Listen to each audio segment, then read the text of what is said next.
Good evening and welcome. I am Amarachi Ubani. Tonight, Edo State Governor Oshiomhole kicks against the sale of federal government assets, asks the federal government to seek alternative ways to address current economic challenges. Minister of Budget and National Planning Udoma asks international agencies to patronize made in Nigeria goods to support the country's drive for self-sufficiency. Businesswomen's Circle of Harvard Business School in Nigeria seeks to raise a crop of mentors for female entrepreneurs in the country. And dozens of people are killed and injured in Ethiopia's Oromia region after security forces confronted protesters at a festival.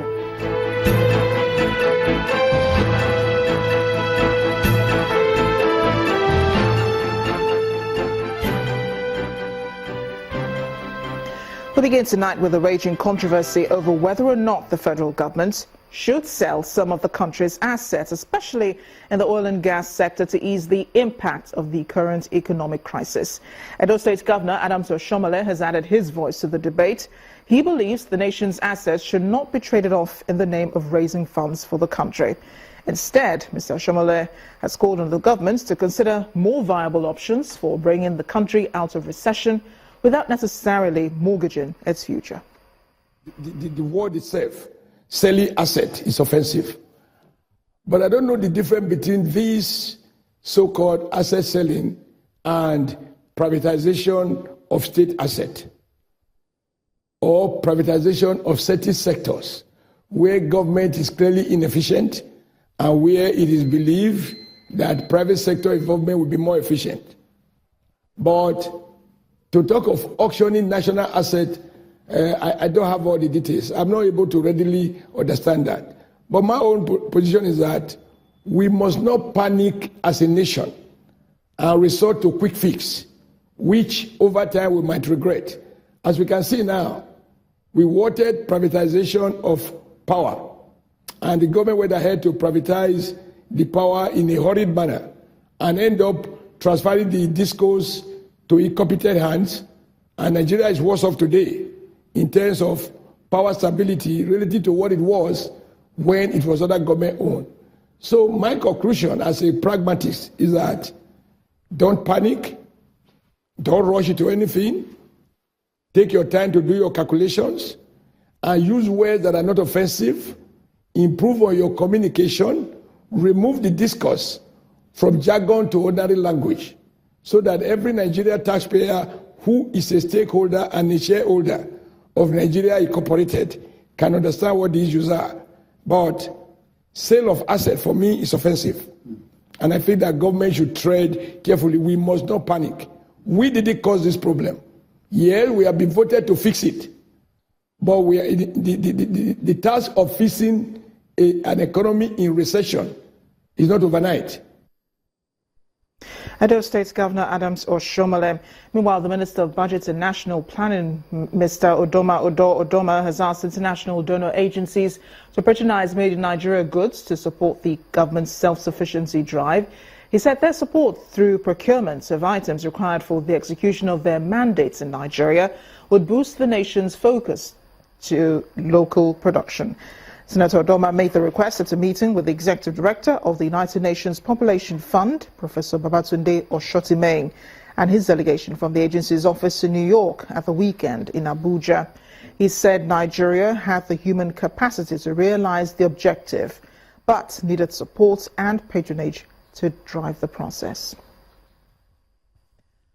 The Businesswomen's Circle of Harvard Business School Association of Nigeria, in partnership with She Leads Africa, has gathered mentors to support the startup and medium-scale enterprises.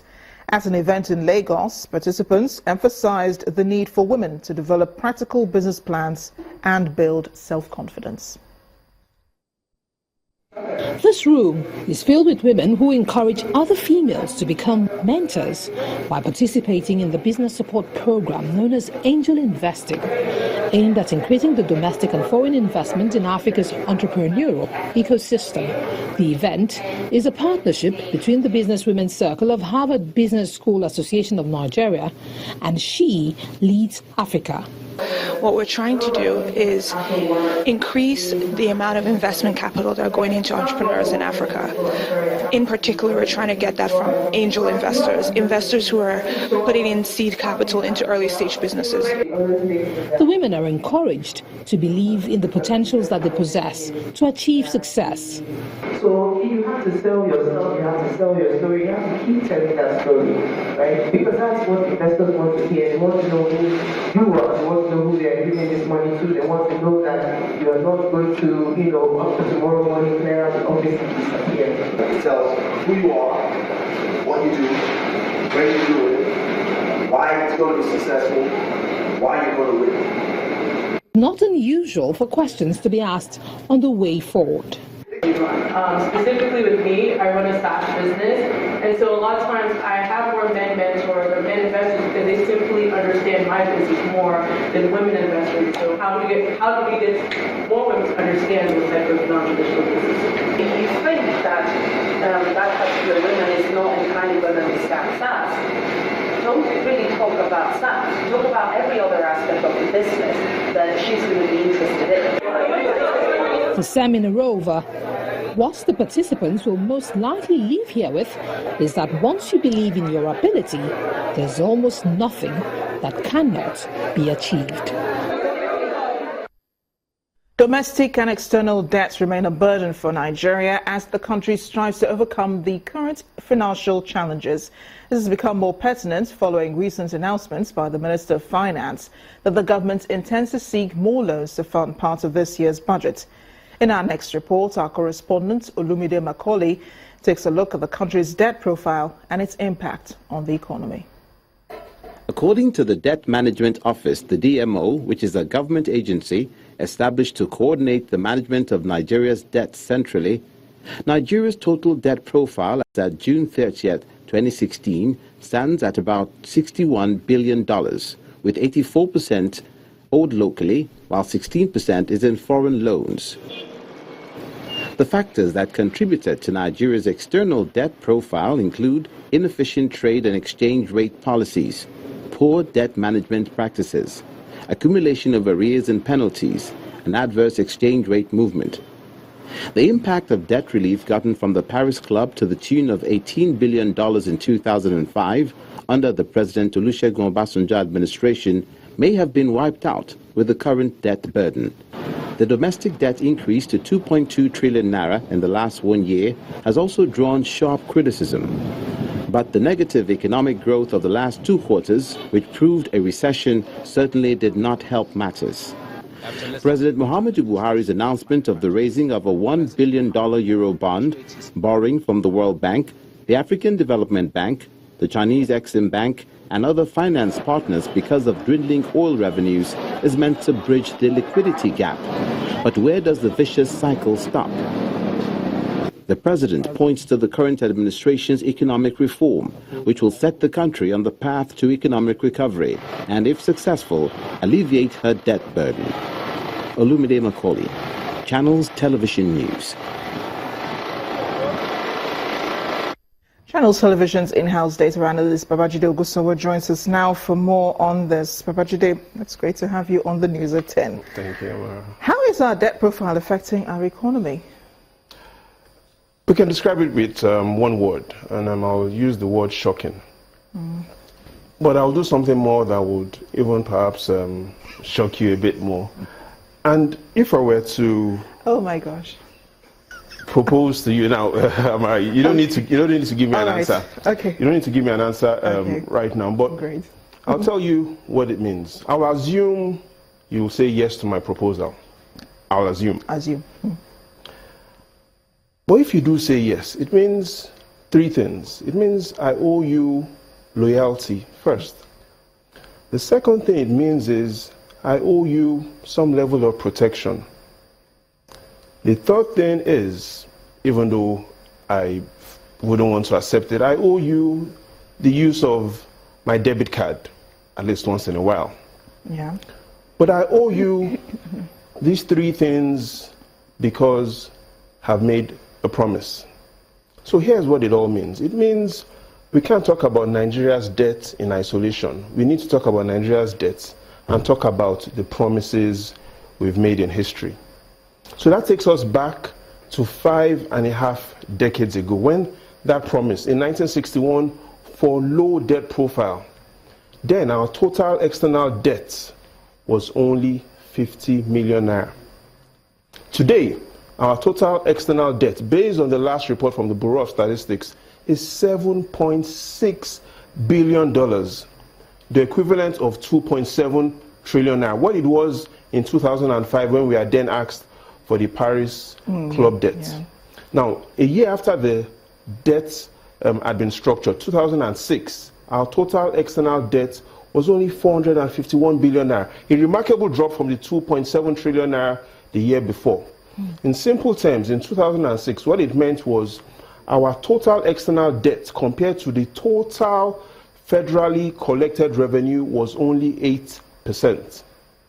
Today, based on the last report, 2015 end of year report, shows that our total external debt compared to total federally collected revenue has moved from 8% that it was in 2006 after the Paris Club debt to 31%. And this is accumulated over the years, of course. And this has accumulated over the years. So clearly this shows that there's a lot of pressure on the federal collected revenue in terms of debt, because we've seen that significant increase.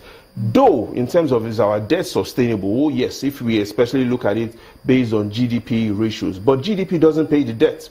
It's the income from the federal account that pays the debt. So we've seen a remarkable growth in debt relative to federal revenue. So if we have this huge external debt, I mean, this is accumulated over time, is it still advisable to borrow now to finance our budgets, as the Minister of Finance has said? It depends on what we want to use the borrowing for. And I recollect just 3 years ago, here's what the World Bank said. They said, Nigeria's economy is puzzling. They say after a decade of economic growth, they do not see any significant improvement in the welfare of the people, despite significant economic growth. And this is the World Bank just 3 years ago.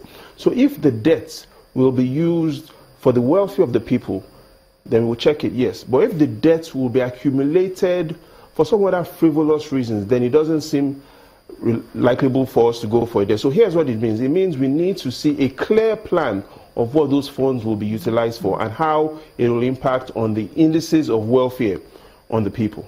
Is that where we can actually check borrowing and actually check the accumulation of debts? For example, the states have been borrowing. I know the federal government gives its approval for these states to borrow, but is it possible for the federal government to limit how much states can borrow? Perhaps not. But here's what it is. We need to even first of all look at what the states use the funds for. Just last week on Sunrise Daily, we had that heated debate on what Kogi had used $12 million for. And it clearly had said they had used $12 million to finance 100 cars. But I'll tell you some other story about this same figure, $12 million, that Mark Zuckerberg had borrowed from Accel Partners in 2005. So he had used his own $12 million, and he didn't use it for cars. He used it to invest in Facebook. Today, Facebook has a revenue in excess of $17 billion. What it means is Facebook currently has enough revenue to pay for all the IGR that all 36 states, including the federal government, earn. So it depends on what we want to use all our funds for. We need to prioritize the use of funds. A lesson there for everyone, especially for the government. Thank you so much, Babajide. And you never said anything to... We will consider your proposal after the break. In part 2, after the break, our special report takes a look at the prospects of using biofuel as an alternative source of energy. To join us again.